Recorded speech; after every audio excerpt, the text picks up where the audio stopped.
What if everything the world told you about sex was a lie? The sexual revolution promised freedom. No rules, no consequences, just pleasure. But look around. Anxiety is up. Loneliness is up. Broken relationships are everywhere. So what if the revolution got it completely wrong? And what if an ancient book had the answers all along? Now, before you scroll away thinking this is just another religious lecture, hear this. The Bible doesn't just talk about sex. It actually makes very specific claims about what happens to a society when people follow God's design. And those claims? Modern research is starting to back them up. But first, let's talk about the lies. Because the sexual revolution wasn't built on freedom.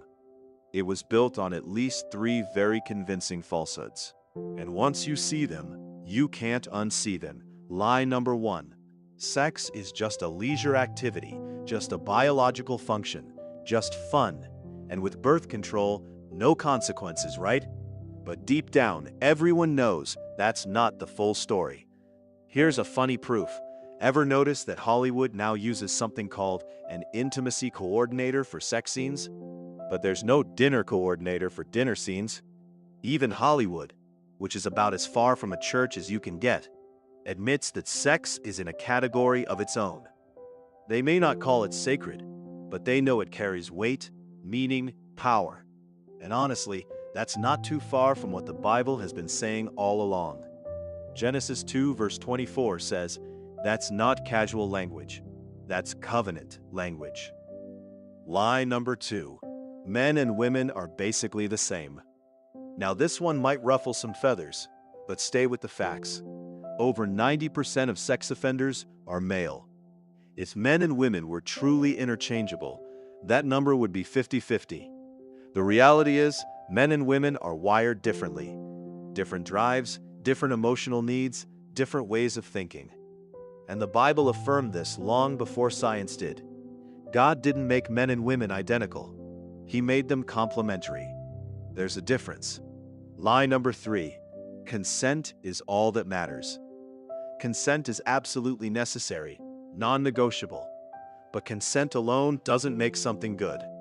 You can still wound someone deeply with their full permission. Wouldn't you rather be with someone who truly cherishes you, not just someone who got you to say yes? Of course you would. And that's exactly the standard God set. Ephesians 5 verse 25 says, "Husbands, love your wives, just as Christ loved the church and gave himself up for her." That's not just consent. That's sacrifice. That's commitment. That's something the sexual revolution never offered.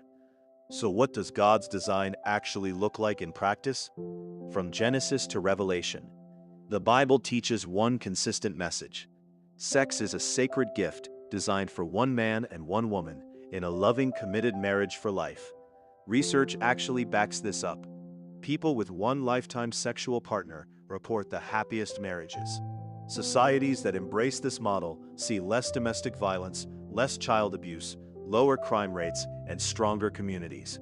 Moses said it plainly in Deuteronomy 10:13, "For your own good, God's design for sex was never about restriction. It was always about protection."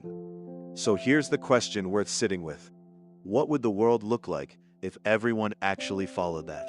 No broken homes, no absent fathers, no betrayal, no shame. Just love, real committed, God-designed love.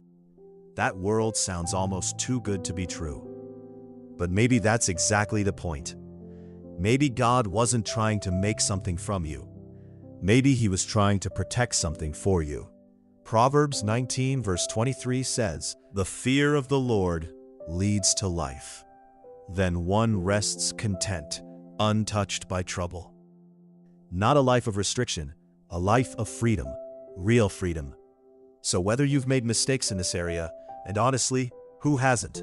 Know this, God's design is not a condemnation, it's an invitation. It's never too late to return to it.